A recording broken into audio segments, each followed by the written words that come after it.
అందరికీ నమస్కారం. ప్రెస్ మిత్రులకు కూడా నమస్కారం. ఈ వీడియోని మీకు షేర్ చేస్తాను. అంటే ప్రెస్ మీట్ పెట్టాలి, కానీ ప్రెస్ మీట్ పెట్టడానికి కొన్ని పరిస్థితులు అనుకూలించలేదు. అందుకనే ఈ వీడియో మీకు పంపిస్తాను.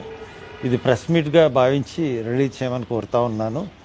ముఖ్యంగా నిన్న చంద్రబాబు నాయుడు గారు ఒక స్టేట్మెంట్ ఇచ్చారు.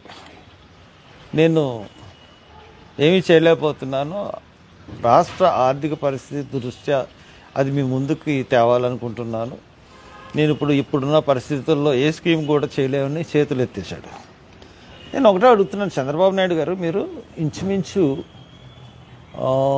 9 సంవత్సరాల తర్వాత 15 సంవత్సరాల నుంచి ముఖ్యమంత్రిగా ఉన్నారు. మీరు అధికారంలోకి రావడానికి దొంగ హామీలు ఇవ్వడం అన్నది చాలా పరిపాటిగా మారిపోయింది. మనం రాష్ట్రం విడిపోయినప్పుడు మీరు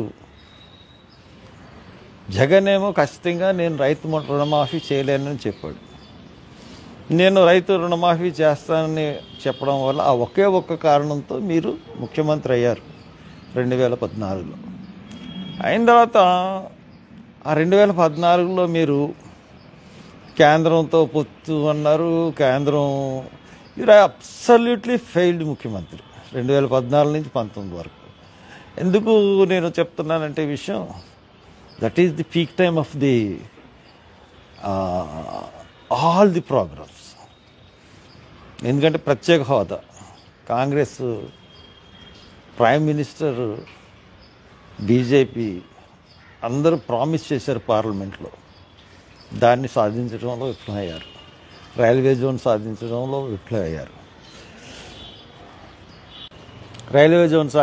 విఫలమయ్యారు. అలాగే అన్ని రకాల కార్యక్రమంలో విఫలమయ్యారు. విశాఖ ఉక్కు ఫ్యాక్టరీని కాపాడలేకపోయారు. తర్వాత మీరు తెలంగాణకి మీ కేసులకు భయపడి 10 సంవత్సరాలు ఉన్న రాజధానిని వదిలేసి ఏదో ఒక రాజధానిని 3 పంటలు పంట చేసే రాజధానిని ఏదో గ్రాఫిక్స్తో సృష్టించి ప్రజల్ని మళ్ళీ మోసం చేశారు. మీరు అబ్సల్యూట్గా ఫెయిల్యూర్ ముఖ్యమంత్రి. అందు గురించి మిమ్మల్ని అతి దారుణంగా మిమ్మల్ని ఆంధ్రప్రదేశ్ ప్రజలు 2019లో ఓడించారు.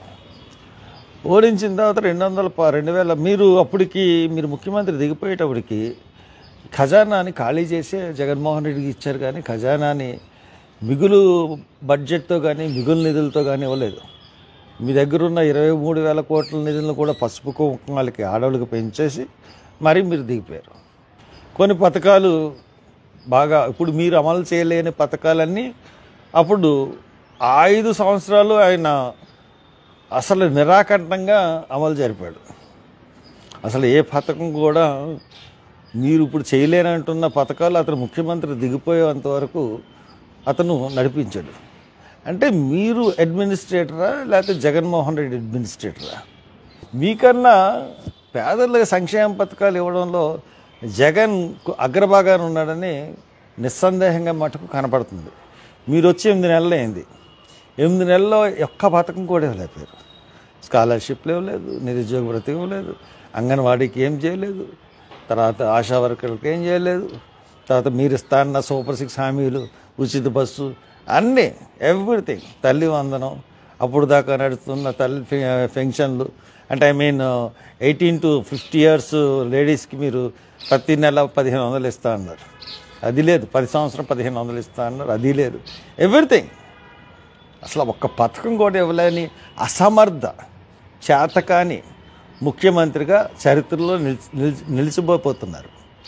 ఇంత అసమర్థ ముఖ్యమంత్రిని ఇప్పటి వరకు మేము చూడలేదు. మీరు పైగా ఆర్థిక పరిస్థితి, మీరు ఇప్పుడు ప్రతిపక్షంలో ఉన్నప్పుడు మీరు రోజు చెప్తానే ఉన్నారు, ఇన్ని కోట్లు అప్పు చేసేసాడు, ఇంత ఆర్థిక పరిస్థితి ఉంది, ఇవన్నీ మీకు తెలుసు. ఇవన్నీ తెలిసే మళ్ళీ విపరీతమైన హామీలు ఇచ్చారు. విపరీతమైన హామీలు ఇచ్చి ఆ హామీలని హామీలు ఇచ్చేసి నెగ్గేసిన తర్వాత ఎగ్గొట్టేద్దాం, ఎదవాలోచన కదా. ఎంత మోసగారితం! It's cheating of the public. ఈ చీటింగ్ ఆఫ్ ది పబ్లిక్ కింద మిమ్మల్ని కేసు కూడా పెట్టచ్చు 420 కింద. అంత దారుణమైన చీటింగ్, ప్రజల్ని ఓట్లు వేయించుకుని మోసం చేయడం అంటే it's public cheating. So that దాని ప్రకారంగానే మేము వెళ్ళాలని చెప్పేసి మేము అనుకుంటున్నాం. సో దాట్ మీరు ఇప్పటికైనా సంక్షేమ పథకాలు ఎలాగ ఇవ్వగలిగాడు జగన్మోహన్ రెడ్డి ఆలోచించండి. అతని పరిపాలనా విధానం ఆలోచించండి. అతను ఎలాగ ఇవ్వగలిగాడు, మీరు ఎలాగ ఇవ్వలేకపోతున్నారు. ప్రతి ప్రోగ్రాం కూడా ఇంప్లిమెంట్ చేశాడు కదా. అంటే మీరు చేతకాని వాళ్ళతనమంటే ఒప్పుకుంటే ఓకే, లేకపోతే ప్రతి ప్రోగ్రాము ఇప్పటికి స్కాలర్షిప్స్ ఇవ్వలేదు. జాన్యువరి పండగ ముందు మేము ఇస్తామని చెప్పిన పథకం ఒక్కటి ఇప్పటికి ల్యాండ్ అవ్వలేదు. ఇప్పుడు ఒక్క నయా పైసా ఎవరికి ఇవ్వలేదు. అన్ని ప్రకటనలు మోసపూరిత మాటలు తప్పితే ఇంకేం లేదు. దయచేసి ఈ పద్ధతి మార్చుకోండి, మోసం చేయడం మార్చుకోండి. అనవసరమైన ఈ డబ్బుల గురించి కొత్త కొత్త ప్రాజెక్టులు, ఈ ప్రాజెక్టులకి డబ్బులు ఎలా తీర్చాలో తెలియదు అంటున్నారు. కొత్త ప్రాజెక్టులు అప్పు తీసుకొచ్చేయడానికి చూస్తారు. మరి వాటిని ఎలా తీరుస్తారు? గోదావరి బనగానపల్లి కానీ, లేకపోతే పోలవరం కానీ, లేకపోతే రాజధాని ఎత్తిపోతల పథకం కానీ ఇవన్నీ ఎలా తీరుస్తారు? కానీ అప్పులు చేసేసేయాలి. అక్కడ కూడా మీ పెద్ద పెద్ద అప్పులు ప్రాజెక్టులకి, దానివల్ల వచ్చి లాభం లేదు, ఏమీ లేదు. సో మీరు మారండి చంద్రబాబు నాయుడు గారు.